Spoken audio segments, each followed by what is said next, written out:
I'm Zuma J, former mayor of the city of Malibu 2 times. My house here burned in the 2018 Woolsey fire completely to the ground.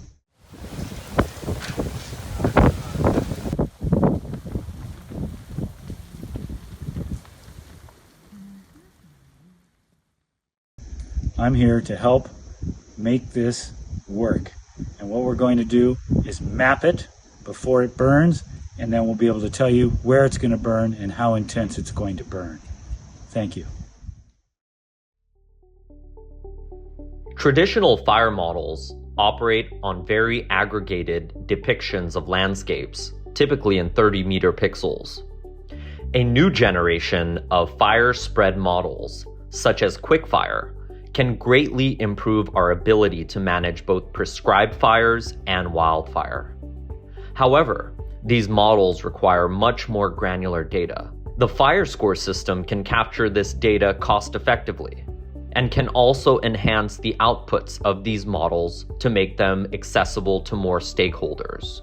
Malibu, California has been particularly badly hit by wildfires. Consider 26995 Old Chimney Road. This property burned down in 2018 in the Woolsey fire.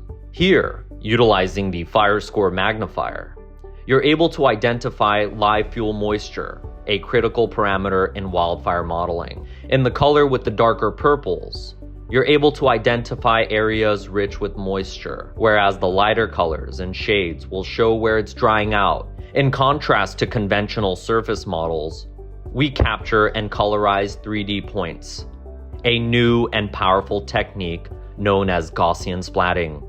This captures greater detail more quickly than older techniques like photogrammetry. And most importantly, it delivers not just colors, but physically correct radiance data, which correlates to fire modeling requirements.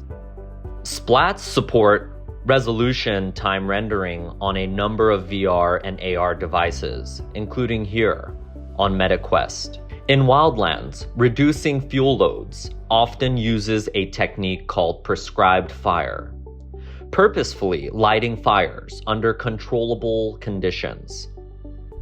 Advanced fire models like Quic Fire can be useful in these situations because they predict much more than just fire spread. For example, atmospheric effects like smoke and carbon emissions, or ecological impacts based on fire intensity levels. In the middle, Gaussian splats allow us to collect physically realistic and accurate ground data. We can then use the world's most advanced physical fire models, such as Quic Fire. We are seeing the vegetation moisture content of vegetation around a property in Malibu here. As you can notice that the palm trees on the left are drier than the vegetation on the right, which is irrigated. We are looking at live fuel moisture. We now have an interactive tool whereby a fire inspector can look at the live fuel moisture, which is the primary input to our fuel model. With an inexpensive multispectral camera, we are already able to get an approximation of vegetation moisture.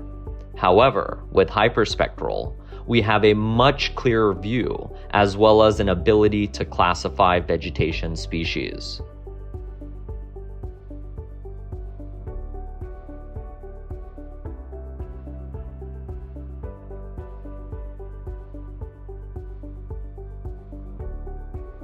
We have built a series of tools which convert Gaussian splats to voxels and Quic Fire outputs into more commonly readable formats.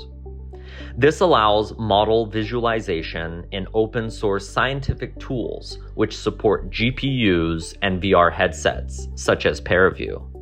This view shows fuel loads, with darker colors representing higher. Note the angular bulldozer line, in this case used to control the prescribed fire. This view shows a primary model output of Quic Fire, energy transfer to atmosphere. Light colors represent more intense energy transfer. Quic Fire simulates not just fire but also smoke. In this, because fire conditions are moderate, there is not much smoke.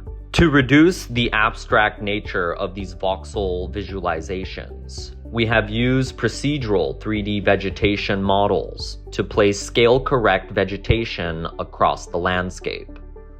Note that since species classification information was not available, we simply used generic models for now.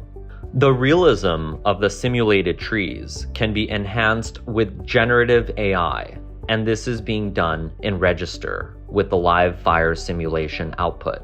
In this scene, we show the use of generative AI to increase the realism of vegetation models without losing the metrics. Pushing this even further, we can go all the way to a photorealistic version of vegetation, while maintaining our ability to simulate fire to scale and in context. In conclusion, we've shown you here an end-to-end solution using Gaussian splats, both for data capture and for visualization. These illustrate a variety of wildfire behaviors. We were able to do this interactively in modern VR hardware of various types.